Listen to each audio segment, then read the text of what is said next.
Good afternoon and welcome to SAIT Newsfile. I'm Noah Adler.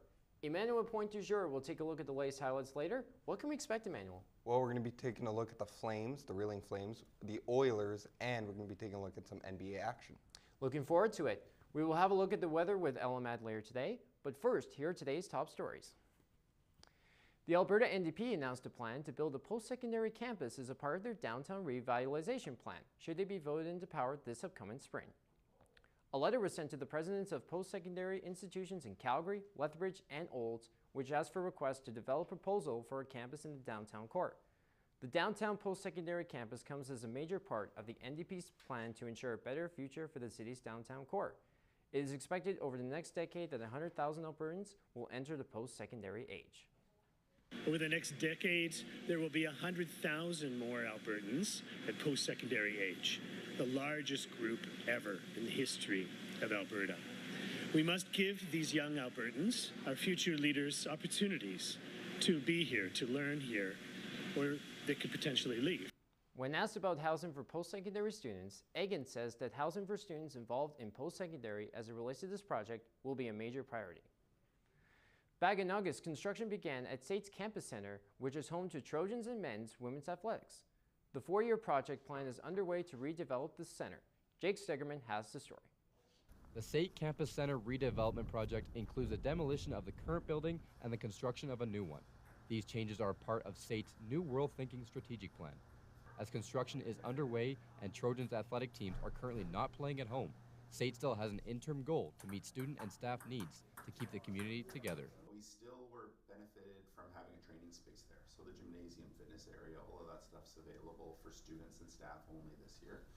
So we've still been running out of Campus Center, and that'll take us into the spring when the construction season changes and the weather gets better, and you'll see the rest of that building get commissioned and handled. Ever since COVID-19 shut down the Campus Center, having a full crowd at live Trojans games and getting more students to utilize the Wellness Center is extremely important for the culture and is a part of SAIT's new development plan. SAIT plans to meet as many students' needs as possible moving forward. It's definitely a priority to create a vibrant space on campus where people can gather, different members of the community to whatever it may be, whether it's visiting the Wellness Center, attending a Trojans game. So it is a priority. We're still in the very early stages of the new design. The 2022 fall semester at SAIT is coming to an end, and in the new year, the campus is expected to see a rapid change before the summer months. With construction well underway at the SAIT Campus Center, many students and athletes are looking forward to the final outcome. Even though we're in early stages of the process, everyone is very excited to get back here and watch live Trojans games with the new development. For SAIT Newsfile, I'm Jake Stegerman. Residents, but also visitors in the Banff area will have to put out their cigarettes as the town has issued a new ban on smoking in public areas. The ban will come into effect on February 1st as it will see smoking-related products such as tobacco, vaping, and all nicotine products all made illegal through major public areas in town. There are some exceptions, however, as the use of tobacco can be used for ceremonial purposes in relation to a traditional Indigenous practice or in service parking lots and alleys, as well as on private property. The bylaw was approved as a part of a $2,400 budget for the signage to be installed. Ones who are in violation could face fines of up to $250 and $500. With the weather getting colder and the roads getting icier, driving can be a bit of a challenge. SAIT students are facing the challenge of deciding what is the safest route is to get to school. We have Katie Rebegliotti reporting live in the newsroom. What are the roads like today, Katie?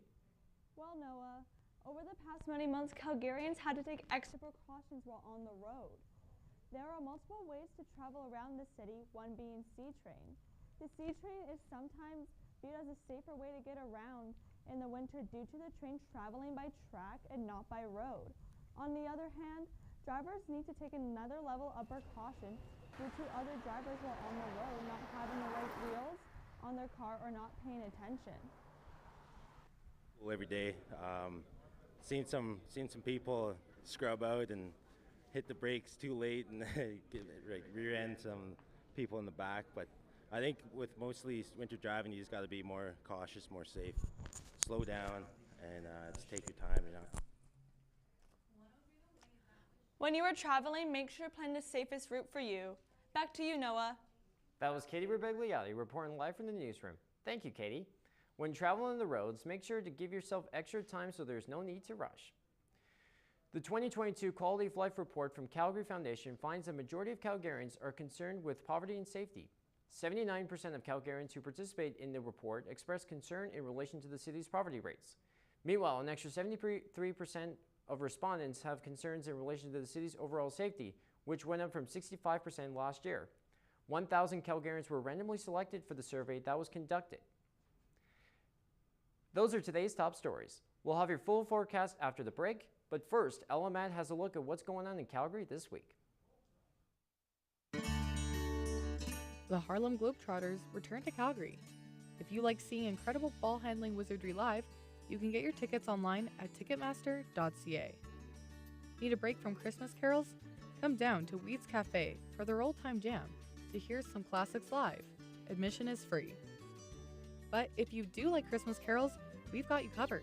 The Christmas classic The Nutcracker is on at Jubilee, and tickets are available online at ticketmaster.ca.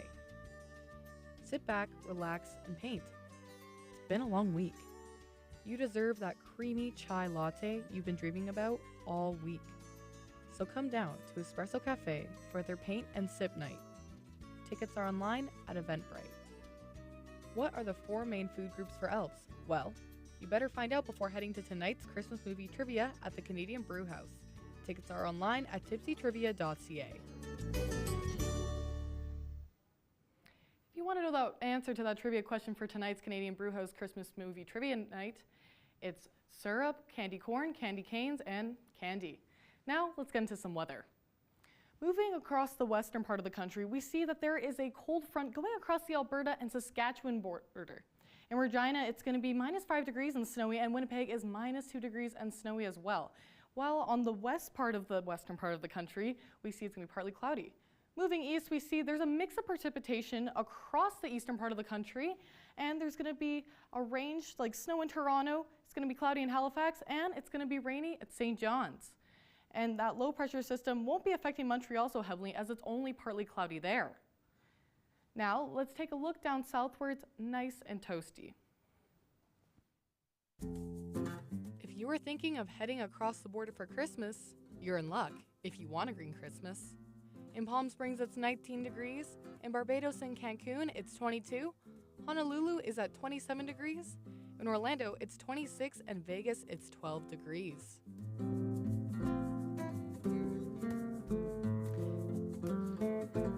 Taking a look at Calgary today, we can see it's -1 degrees and partly cloudy, with a wind chill at 21, but it's not too bad today considering it could be a lot worse knowing Calgary and how windy we can get.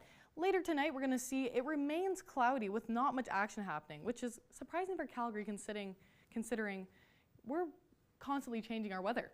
Now, having a look at the province, we can see that there's a variety of temperatures, but what's most noticeable and interesting is that we're actually getting some snow in the southern part of the province, with Lethbridge at -1 degrees, Medicine Hat at -6 degrees, and the only snow that we're getting in the northern part of the province is Fort Mac at -9 degrees. Now, we can see that there's also quite a variety in Banff. It's going to be 11 degrees, and Calgary's -1, Red Deer -4, and Grand Prairie -6.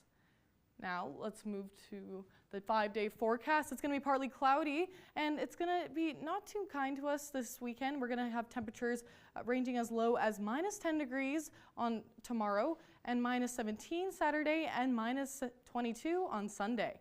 Tomorrow, at least, it won't be too bad if you're planning on walking to the Flames game, as it's a high of 3 degrees, which isn't horribly bad in those temperatures.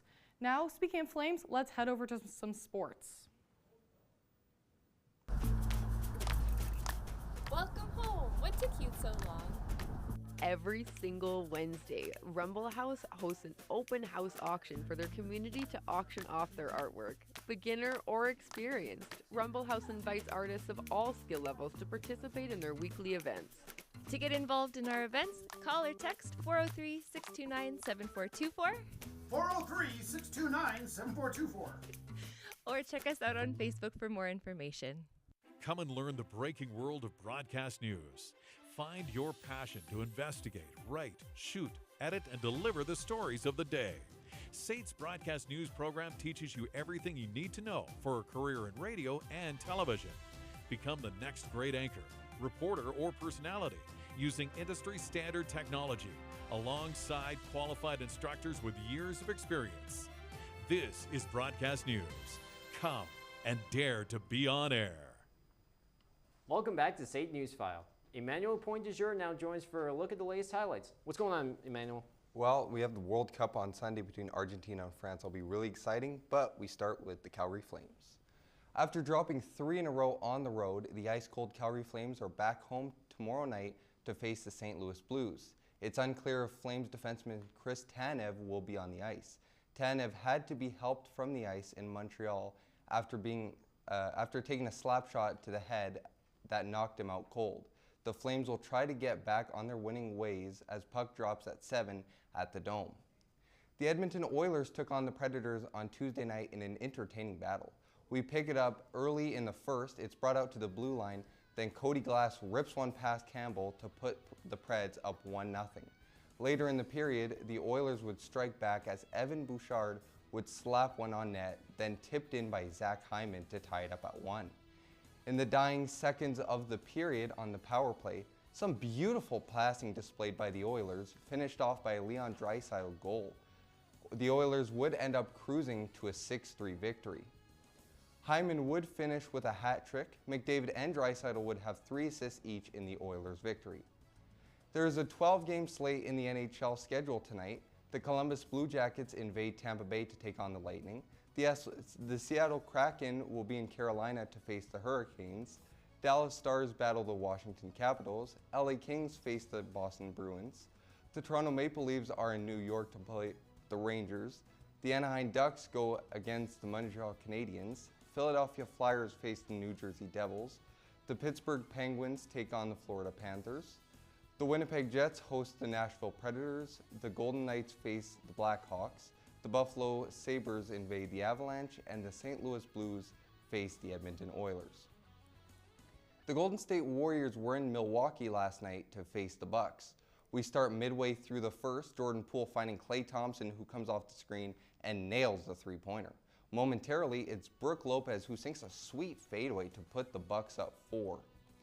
Later, still in the first, it's Brook Lopez again who drains the deep 3 and puts Milwaukee up 10. Moving forward to the second half with the Bucks pulling away off the Warriors' turnover, it's Giannis to Grayson Allen for another three-pointer. Giannis had a game-high 30 points. Curry led the Warriors with 20. The Bucks improved to 20-7 while the Warriors dropped to 14-14. The Toronto Raptors will be back in action tomorrow night against the Brooklyn Nets. The Raptors are having an underwhelming season at 13-14 record.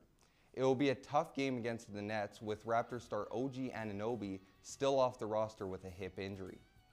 The 9-4 San Francisco 49ers traveled to Seattle to take on the 7-6 Seattle Seahawks tonight on Thursday Night Football. This is a big clash for the NFC West supremacy as both teams make a push to the playoffs as Week 15 begins. And that's a look at sports. Well, we have a big World Cup final coming up here between Argentina and France on Sunday, eh? Yeah, it's a pretty early game too. Yeah, it should definitely be a pretty good one. Ella, could you take a look at the 5-day forecast for us, please? Yeah, what we have going on is it's going to be partly cloudy for most of this weekend, which isn't too bad. It could be a lot colder, it could be a lot windier. But you know what? Heading into this week, I wouldn't mind seeing a winter wonderland, a white Christmas, because right now we're kind of having a green Christmas and it's a little bit gloomy. It doesn't feel like Calgary. Yeah, exactly. We would like to see a nice white Christmas here during the holiday season. But yeah, I hope you guys have a really great holiday season here, as it's the last day that we're all here together as a group at the Broadcast News program. Yeah. Do you guys have any plans for over the holidays? Are any of you going to the game tomorrow? Just hang out with the family and whatnot. But that is all for us here at SAIT News File. For Element, Emmanuel Point du Jour, I'm Noah Adler, and we wish you a very good evening. Yeah, Merry Christmas.